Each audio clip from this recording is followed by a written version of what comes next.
Trying to become a machine learning engineer, it can feel like you're trying to navigate a maze with no map, right? So what if you had a clear, no-nonsense roadmap for 2026, designed by someone who's already deep in the trenches? Well, guess what? That's exactly what we're going to break down today, straight from a top expert in the field. Now, this isn't just some random advice from the internet. We are talking about a roadmap from a software engineer with 20 years of experience who's currently at Meta. I mean, this is a seriously battle-tested perspective on what actually matters. It's all about cutting through the noise and focusing on the skills that will get you hired. So, what's actually on this map? What's the secret sauce? Well, it's neatly broken down into three main parts. First, the technical foundation, then the machine learning core, and finally, the professional mindset. Let's dive right into the first one. Okay, so first things first, laying the technical foundation. Our expert is super clear on this. You can't even think about getting to the really cool stuff, the fancy models, without a rock-solid foundation. We're talking about the non-negotiable bedrock skills you're going to use every single day. All right, and no shocker here. The first thing on the list is to master Python. It's the undisputed king of machine learning, right? Our expert says this is your absolute non-negotiable first step. But here's the key. Real mastery isn't just about knowing the syntax. It's about what you can actually build with it. So how do you really get good at it? Well, the roadmap gives us three super concrete steps. Number one, code daily. You've got to build that muscle memory for writing clean, solid code. Number two, automate stuff. This is where you take theory and make it real by automating tasks like cleaning data or calling APIs. And finally, number three, build your own APIs. This is a game changer, because it's how you make your models useful for other people and other systems. Look, your models can't just live on your laptop forever, right? They need to be out in the world doing things. The advice here is pretty straightforward. Pick a cloud provider like AWS and get comfortable with the essentials. Think of it as a starter pack, S3 for storage, EC2 for compute power, and some kind of database. The goal isn't to become a cloud wizard overnight. It's just to deploy at least one simple ML service. That's where you'll start to learn the really important stuff like the trade-offs between cost and reliability. All right, with that foundation set, now we can get to the really juicy part, mastering the ML core. This is all about the algorithms and the AI that really define the job. So everything in ML pretty much boils down to two main flavors. First, you've got supervised learning.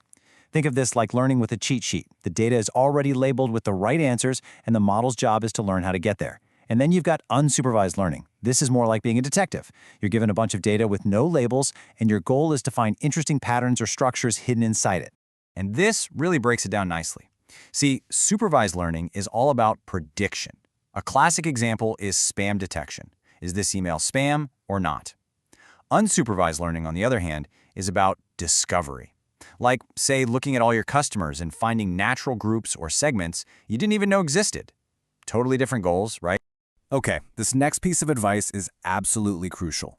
The expert says you have to get your hands dirty. Don't just import a library and call it a day. To really, truly understand how these things work, you need to try building them from scratch.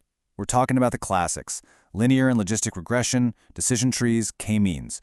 Doing this builds a deep intuition that you just can't get any other way. And of course, you've got to learn how to measure success. You need to know your metrics, accuracy, F1, AUC, because that's how you prove your model is actually doing its job. Okay, moving on to the heavy hitter, deep learning. The recommendation here is super clear. Pick a framework, specifically PyTorch, and just start building. The whole philosophy is that you learn it by doing it, not just by reading about it. And here's your path to getting there. First, you learn the basics of PyTorch, the fundamental building blocks like tensors and optimizers. Then, you take those skills and build some small projects. Think image classification, sentiment analysis, the classic stuff. The final step is like the final exam. Find a public project and recreate it, end to end. If you can go from raw data all the way to a trained model, you know you've got it down. And of course, we have to talk about AI and large language models. You just can't ignore them. So what do you need to know? Well, you need the basics of natural language processing, like tokenization and embeddings. Then you got to actually build things with LLMs, summarizers, chatbots, you name it. And this is a big one. You need to learn how to adapt these huge, general models for specific tasks. That means getting good at things like prompt design and fine-tuning, which is kind of like giving a genius model a specialized PhD in one particular subject. All right, this last section is maybe the most important one. This is all about thinking like a pro. Because, let's be real, having the technical chops is one thing, but knowing how to use them effectively on a team, that's what gets you hired. This is what separates the pros from the amateurs. And the biggest takeaway here is something so simple but so often forgotten. Machine learning code is still code. And that means you have to treat it like a professional software engineer. You've got to use Git every single day, you have to write tests, you need to log everything, and as you see here, you need to turn your messy experiments into clean, repeatable pipelines. This kind of discipline is what MLOps is all about. And that brings us to the MLOps lifecycle. It sounds complicated, but at its core, it's really this simple flow. You experiment to find a model that works, then you package it up so it can run anywhere, then you deploy it to make it available, and finally, you schedule it so it runs on its own. That's pretty much it. That's MLOps in a nutshell. The good news is you don't have to build all this from scratch. There are amazing tools out there for each step. You can use something like MLflow to keep track of all your experiments. You'll definitely want to use Docker to package your services into containers. That's the industry standard. And then you'll use schedulers to automate the whole thing. Okay, now for a skill that is so important but so often overlooked: communication. Our expert is adamant about this. You can be the best coder in the world, but if you can't explain what you did, it doesn't matter. And they've got a super simple, powerful framework for this. And it all revolves around one magic number: 3. No matter how crazy complex your project was, you have to be able to boil it down to these 3 points. 1. What was the problem you were trying to solve? 2. What was the approach you took?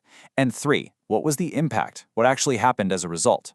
This simple structure forces you to be clear, and it focuses on business value, which, trust me, is what everyone from your manager to the CEO actually cares about. Okay, so we've walked through the entire roadmap, from the absolute basics of code all the way up to the professional mindset. So now let's do a quick recap so you can figure out your next move. So, just to recap the whole 2026 roadmap, it's built on 3 pillars. First, build that technical foundation with Python and cloud basics. Second, master the ML core. That's everything from classic algorithms to deep learning and LLMs. And third, learn to think like a pro, which means solid software engineering, MLOps, and great communication. And that brings us to the big question, the one that's all about you. We've given you the map, but you're the one driving. So, looking at everything we've covered, which skill are you going to tackle first? Let me know your plan down in the comments. And hey, if this roadmap was helpful, do me a favor and hit that like button. And make sure you subscribe so you don't miss the next one. Thanks for tuning in.